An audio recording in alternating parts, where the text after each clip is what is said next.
Je crois aux forces de l'esprit.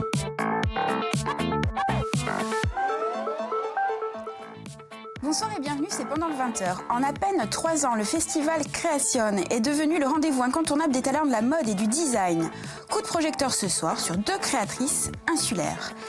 Il a choisi de nous présenter un film subtil et tout en nuances sur le monde de la mode et du mannequinat. Paul Tourkidourian est de retour avec Zoolander et ce sera notre focus. Bonsoir Paul. Bonsoir Caro.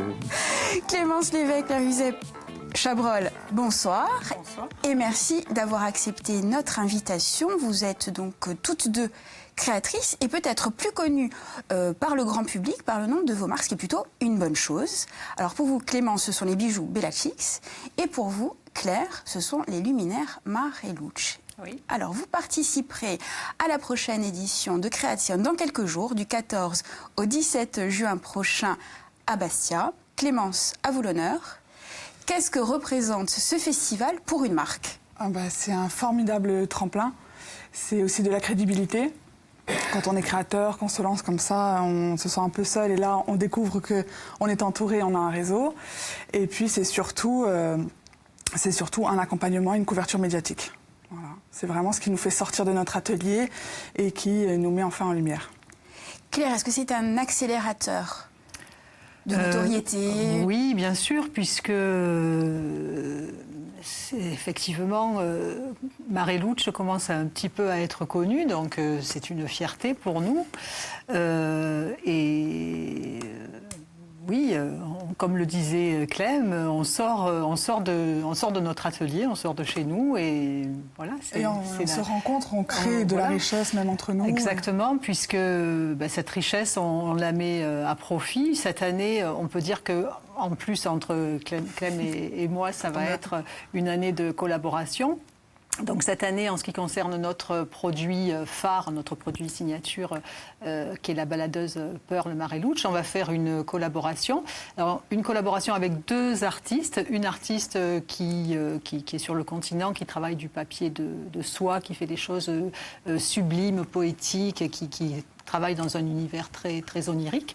Et avec Clem également, une balladeuse. Une balladeuse bijoux, voilà. Et on va regrouper justement ces 2 éléments, ces 2 nouvelles baladeuses, sous un thème qui sera le thème de l'été de la Méduse. Voilà. Donc... C'est ça, Création, c'est des collaborations, des rencontres. Qui a rapproché 2 univers qui, a priori, n'ont pas forcément grand-chose en commun, et pourtant, les collaborations se font. Tout à fait. On a envie, on se rencontre, on rencontre un univers, une personne, et après, la chimie fait que, tiens, on ferait bien ça, tiens, on ferait bien ça, et toute l'année, on se redonne rendez-vous après. Une idée en amène une autre, et puis c'est vrai que dans le domaine de la création, c'est assez exponentiel, donc ça va vite. Et on a même besoin de souvent se freiner parce qu'autrement, voilà. Donc on en garde un petit peu pour les années suivantes. Alors l'idée, c'est aussi de rassembler des professionnels, des blogueurs, des influenceurs, des journalistes, etc., etc. Mais très vite, le grand public a aussi adhéré à ce rendez-vous. Est-ce que c'est ça aussi qui fait le succès du rendez-vous ? Bien sûr, oui, tout à fait. Déjà, c'est être reconnu, et puis on crée parce que c'est viscéral, mais bon, on a besoin de vivre aussi. Donc le fait de pouvoir être là, présenter nos produits, et puis les vendre, on découvre qu'on a une clientèle et que chaque année, avec ce rendez-vous de Création, on crée une nouvelle attente. Les clientes viennent, c'est un vrai rendez-vous, elles viennent voir les nouveautés. Vous avez des retours également ? Oui, bien sûr. Oui. C'est l'idée, c'est vraiment un moment de partage. Les clientes, elles nous font des retours, nous font des demandes. Moi, je crée une collection voyage chaque année que je présente en avant-première à Création. Cette année, donc, je vais présenter une collection cubaine. Et bon, je sais que j'ai une certaine clientèle qui l'attend. C'est marrant de voir qu'on vous attend, qu'on vient vous voir et qu'on vous soutient. Alors, Création, c'est aussi des conférences, un cycle de conférences. On peut citer quelques noms. Aurélia Vigourou, consultante marketing. Sylvie Adigar, présentatrice TV. La créatrice Vanina Vesperine, qu'on ne présente plus. Luc Clément, éditeur au Marie-Claire Méditerranée. Est-ce que vous avez sélectionné les discussions, les débats qui vous intéressent déjà, auxquels vous allez participer ? Qu'est-ce que vous attendez de ces professionnels-là? Clémence. C'est eux qui vont établir un peu notre route de l'année. C'est eux qui vont nous donner des astuces, des conseils, qui vont pallier nos manques. C'est-à-dire qu'ils vont se dire c'est génial, mais ton site en ligne, t'as pensé à le communiquer autrement. Tu sais que nous on fait une plateforme avec le magazine pour les créateurs. Donc ils vont nous donner de nouveaux outils pour toujours plus se développer, toujours plus être visible et peut-être même nous pousser un peu encore à la création, à se remettre en question et à toujours évoluer. Oui, tout à fait. De nouveaux conseils, de nouvelles voies. Oui. Un œil extérieur, Voilà. tout simplement. Tout à fait. Vous avez Un des œil attentes extérieur particulières? critique.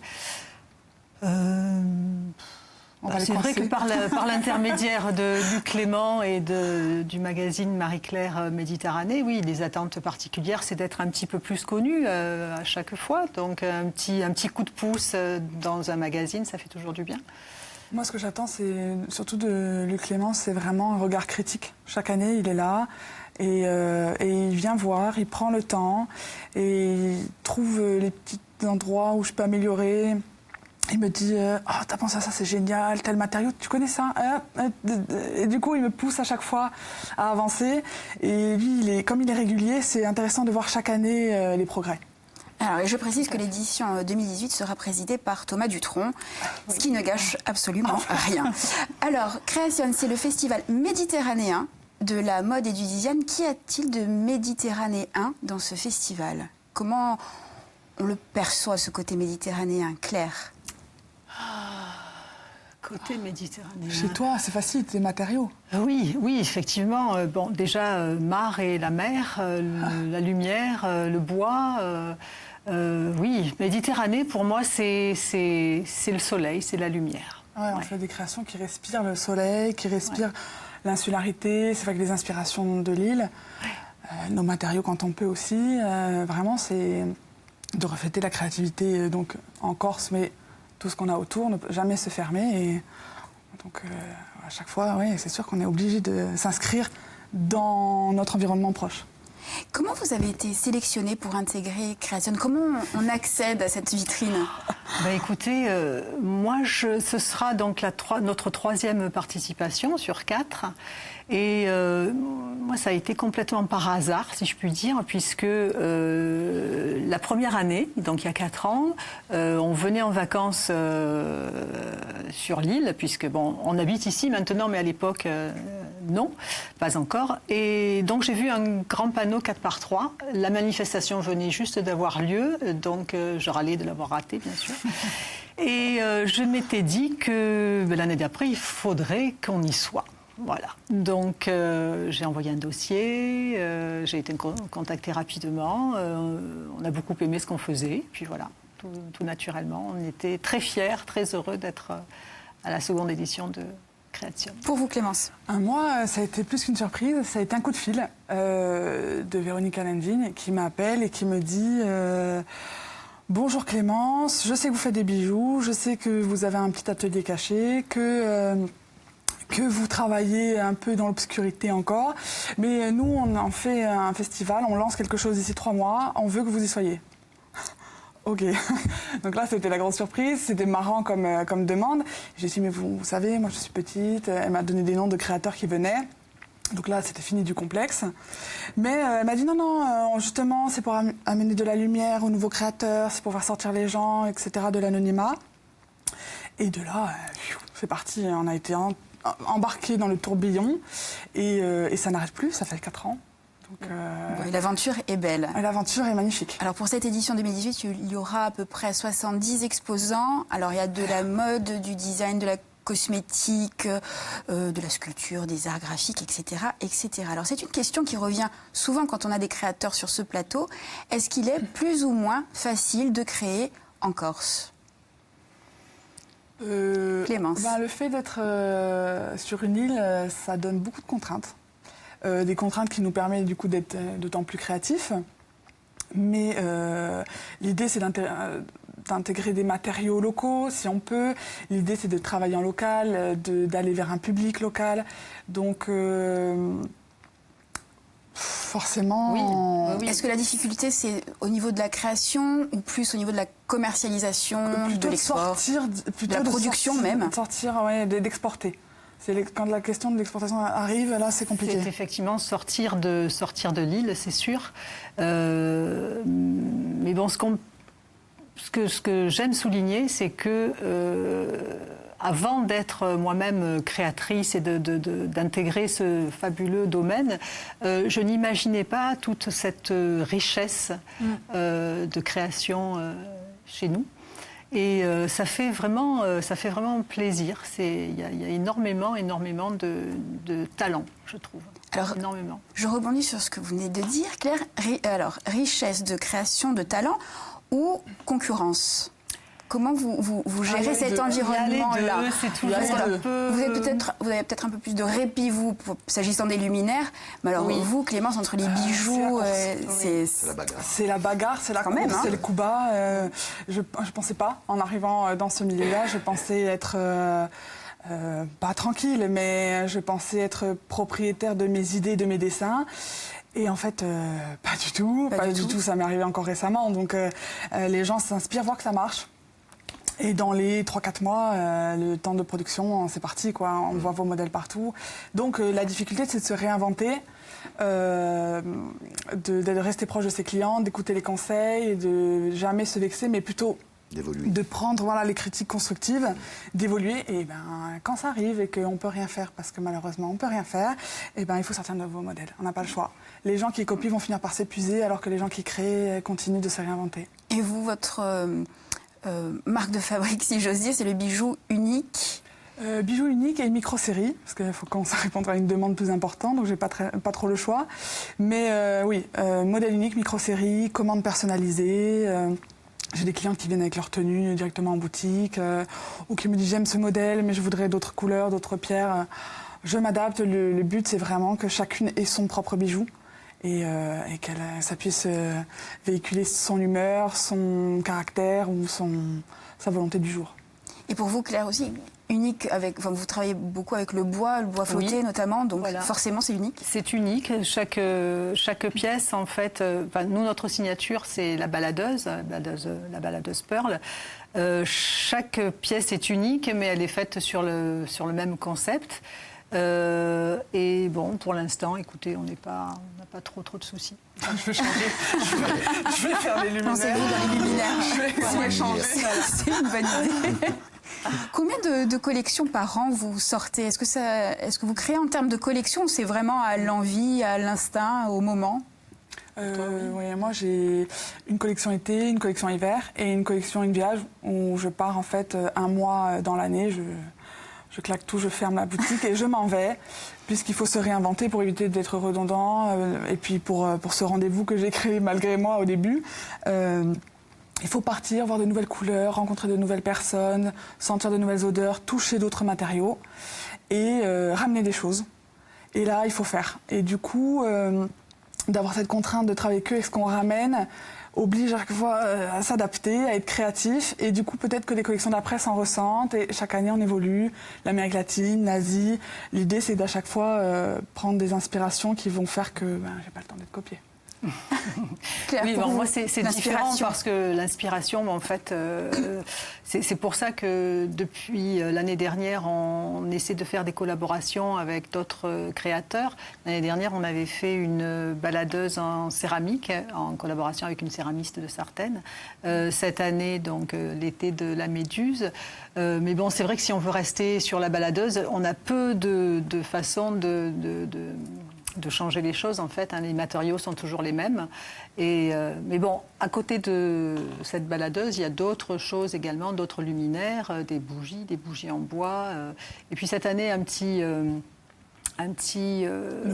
petite nouveauté en termes, toujours avec du bois flotté, qu'on présentera d'ailleurs justement à Création. Très bien, c'est bien pour le teasing. Alors, Création, ce sera aussi 2 défilés organisés par le couturier Jérémy Bouineau que nous avons reçu dernièrement.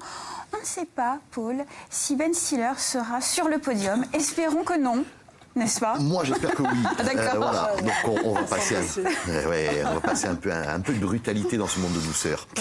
Donc, moi, aujourd'hui, j'ai choisi de vous présenter Zoolander, 2 est avec Ben Stiller. Alors Ben Stiller, il est bien connu parce que c'est un réalisateur, acteur, qui a joué dans des comédies, qui jouait Monsieur Furniquet, Gaylord Furniquet dans Mon beau-père et moi, ou dans Marie à tout prix, Ted, que l'on appelle aussi Merguez Pois Chiche. Ben Stiller, c'est un acteur comédien qui a commencé dans le Saturday Night Live, avec son auteur qui s'appelait, je ne me souviens plus du nom, je vais le retrouver, Drake Safer, qui s'est suicidé malheureusement depuis, peut-être à cause de la mode, et qui écrivait des sketchs et qui a eu l'idée pour un événementiel autour de la mode à Los Angeles, le VH1 Fashion Awards, avec l'accent, de créer un faux mannequin homme, en l'occurrence Ben Stiller, qui s'appellerait Derek Zoolander. C'était en 96. Et par la suite, ils ont décidé de faire un court-métrage de ces fausses interviews sur les lieux mêmes du Fashion Awards, parce que ça a été un plébiscite complet. Il y a eu un public fou qui a réclamé le retour de Derek Zoolander à l'écran. Et ça a été adapté en 2001, malheureusement, 15 jours après les attentats du World Trade Center. Donc le film a eu un accueil assez mitigé, mais il est devenu culte par la suite, notamment par la sortie en DVD. Il y a un 2 qui est sorti aussi, malheureusement, le scénariste, qui était le créateur du personnage, est décédé. Donc le film est un peu nanardesque. Voilà. Forcément moins bien. Forcément moins bien. Le 1, qui est cultissime, alors c'est l'histoire de Derek Zoolander, qui est un mannequin au QI qui avoisine 0, qui est celui d'une huître, qui perd le concours du mannequin de l'année face à un nouveau concurrent, Olsen, qui est joué par Owen Wilson et qui est un peu New Age, un peu hippie, etc. Il se retrouve manipulé par Will Ferrell, qui joue Jacoby Mugatu, le roi de la déglingue, qui veut assassiner le Premier ministre de Malaisie en utilisant Derek Zoolander, parce que le Premier ministre de Malaisie a décidé d'arrêter de faire travailler les enfants dans son pays, dans les usines de textile.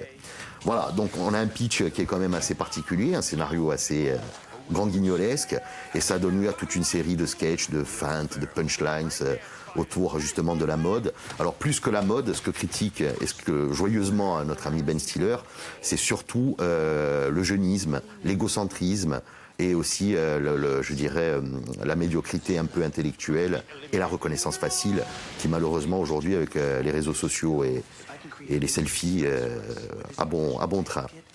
Donc voilà, Zoolander, pour moi, c'est un film culte qui, encore une fois, est à prendre au 18e degré. Au moins. Au minimum, il y a toute une série de costumes, il y a tout, voilà, là on voit sur la bande-annonce qu'ils essayent de récupérer un fichier dans un ordinateur en ouvrant l'ordinateur avec les mains, voilà, tout ça sur la musique de 2001 l'Odyssée de l'espace, voilà, donc Ben Stiller c'est quelqu'un qui a beaucoup de recul par rapport à lui-même et par rapport aux choses et qui est un réalisateur génial, qui fait souvent de la mise en abîme, comme il a fait notamment avec Tonnerre sous les tropiques, où il réalise un film sur un film en cours de réalisation, qui traite de la guerre du Vietnam et où ça part complètement en sucette avec toute une série de personnages farfelus aussi. Oui, mais c'est pas que léger. Enfin, c'est pas jamais gratuit. léger. C'est jamais léger. Voilà, on l'a vu d'ailleurs dans la vie rêvée de Walter Mitty, qui est son dernier long métrage, qui est une œuvre à la fois esthétique, poétique, philosophique, symbolique, énorme, qui a été aussi un peu méjugé. Ben Stiller, c'est quelqu'un qui a un vrai regard sur les choses, très profond. Et même quand c'est léger, même quand il n'est pas à la réalisation, il donne toujours une espèce de profondeur à ce dans quoi il joue. Je pense par exemple à Une nuit au musée. Je salue mes filles parce que c'est leur film préféré. Voilà, il y a toujours une espèce, je dirais pas de morale parce que je pense pas que ce soit un moraliste, mais il y a toujours un second degré.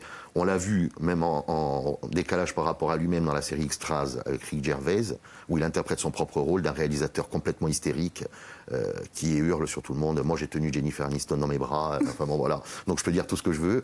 Donc c'est quelqu'un qui sait rire de tout. Et Zoolander, c'est effectivement quelque chose qui nous fait rire de la mode, bien entendu, mais surtout des gens qui ont le culte de leur propre personnalité. Parfait. Vous connaissiez?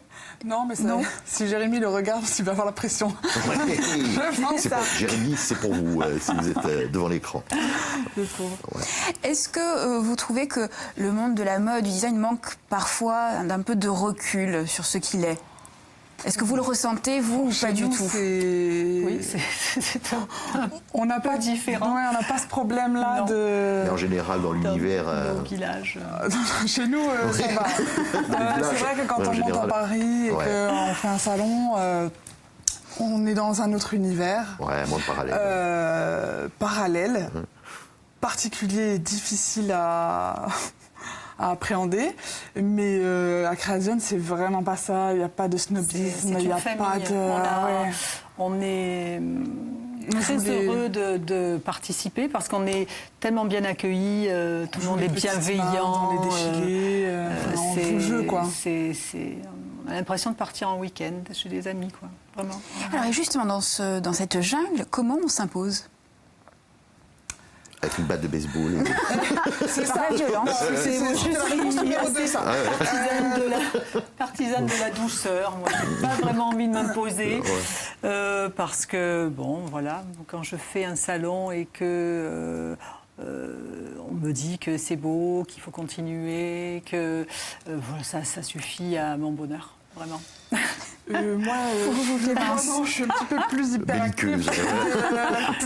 Non, je fais, de mon premier métier, je suis designer en communication. Du coup, c'est un véritable outil pour moi. Et je pense que c'est le fait d'être présente sur les réseaux sociaux ou sur d'autres moyens de communication, le fait d'être hyperactive et puis réactive aux messages, aux retours, etc. Je pense que c'est ça, le fait d'avoir une identité visuelle forte, une couleur. Je pense que c'est ce qui fait que je passe pas inaperçue et que je pense qu'il m'a un petit peu propulsée auprès des clients. Justement, comment vous avez intégré toutes deux le paramètre réseaux sociaux dans votre stratégie? Parce qu'on ne peut pas s'en passer. Non, fait, impossible. On est bien d'accord? Incontournable. Ça permet d'être repéré aussi. Moi, j'ai l'impression que depuis, ça fait seulement 4 ans qu'on fait ça avec mon mari. Moi, j'ai l'impression que je fais ça vraiment tout en douceur, je dirais presque par hasard. Et comme ça nous plaît, qu'on est bien, écoutez, on continue. On vient d'un univers qui est complètement différent. On a décidé il y a quelques années de changer de vie pour vivre justement plus sereinement et je crois qu'on y arrive bien. Donc on ne se met pas de stress. Pas de pression particulière. Pas de pression particulière. Certes, on est sur tous les réseaux sociaux, on a notre petit public, on est content, mais bon, voilà. Je ne vais pas aller... Vous, Clémence, vous imposez une discipline ou en tout cas un rythme? Au moins une publication par jour, un nombre de visites incalculable sur la boutique en ligne, vérifier les followers, voir les blogueuses, qu'est-ce qui passe en ce moment, qu'est-ce qu'elles communiquent, pourquoi, comment, quel bijou, est-ce que je peux placer un bijou. Peut-être que c'est le milieu qui est plus concurrentiel. Il y a une stratégie, mais on n'a pas le choix. Donc non, c'est à chaque fois, ah tiens, mais elle, donc on clique sur le lien, puis on arrive sur un lien, et puis on arrive sur quelqu'un des États-Unis qui veut mettre les bijoux dans... Enfin, bon. L'idée, c'est d'être actif, visible. Après, si quelqu'un nous repère, tant mieux. Sinon, c'est vrai qu'on a un public qui commence à être un petit peu installé. Mais est-ce que le risque, c'est pas de créer finalement pour Instagram et plus pour, je dirais, la beauté de l'art? Alors, je vous dirais ça le jour où j'ai plus de photos Instagram que de bijoux. Et là, si je poste 1% de ce que je crée, on y est. Comment vous expliquer? Non, je me retiens, sinon j'ai fait 70 publications dans la journée et je saoule complètement le dimanche, c'est pas la peine. Donc non, je me retiens, je mets des pièces clés, j'essaie de changer un peu, on dirait un petit peu une psychopathe, mais c'est l'idée. C'est très professionnel. C'est limite bizarre, mais bon, on n'a pas le choix. Chaque fois, il faut qu'on voit qui like, pourquoi, on va voir ce qu'il fait. Ah, il est photographe, tiens, on peut faire quelque chose. Voilà, c'est le réseau, ça commence à créationner et ça s'est aggravé après avec les années. Le réseau créationne est aussi hors les murs puisqu'il y a une présentation qui a été faite à Paris, je crois, au moment du défilé de Vanina Vesperine. Là aussi, c'est une nouvelle vitrine, une nouvelle opportunité. Tout à fait. C'est le milieu parisien dont on parlait tout à l'heure. Tout à fait. Alors, moi j'étais pareil, j'étais petite main dans le défilé. J'ai pas changé de comportement pour autant, mais c'est vrai que j'ai fait des belles rencontres, des blogueuses, des agents, des maquilleurs, donc c'est toujours intéressant pour des shootings, des photographes, etc. Je perds pas de numéro, je photographie tout, et puis quand j'ai une idée, je contacte les gens et on voit ce qu'on peut faire. Alors Clémence, Claire, il nous reste quelques minutes d'émission. Je vais vous demander votre pièce signature. Pour vous, Claire. Ma pièce signature, elle est là, c'est ma baladeuse Pearl.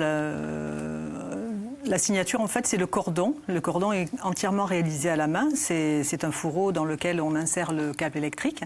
Et ensuite, ça c'est le travail de Philippe, mon mari, qui donne ce résultat de baladeuse. Voilà, c'est ça notre signature en fait. Clémence. Vous pouvez changer les ampoules, changer Voilà, les couleurs. il y a plein de... De toute façon, elles sont toutes différentes puisque chaque morceau de bois est différent. Donc, Pour vous, Clémence. Alors moi, je les ai amenées aussi, c'est mes manchettes. La particularité, c'est qu'elles sont rigides et qu'elles sont uniques. Donc, Miss Météo, c'est parfait, on continue. Non, en fait, l'idée, c'est de créer en respectant un budget, c'est-à-dire de produire en série et après de rendre le modèle unique. Donc moi, je dessine mes bases, je les fabrique et ensuite je les habille. Et donc, je rends le modèle unique. Donc cette manchette, c'est ce qui a été communiqué sur Creation et qui reste. Donc, parfait, c'est parfait, il faut continuer. Ma base. Clémence Lévesque, Claire Huzet-Chabrol, merci beaucoup de nous avoir accompagnés. Revenez nous voir quand vous voulez. Et je rappelle que vos créations seront visibles donc du 15 au 17 juin prochain à Bastia au festival Creation. 14h à 21h. C'est ça. Palais des Gouverneurs, Musée et Place du Donjon, ce sera le festival Creation présidé cette année, je le dis, par Thomas Dutronc. Paul, merci beaucoup. On se dit à très bientôt. C'est ça. Une qui a dû m'envoyer. Voilà.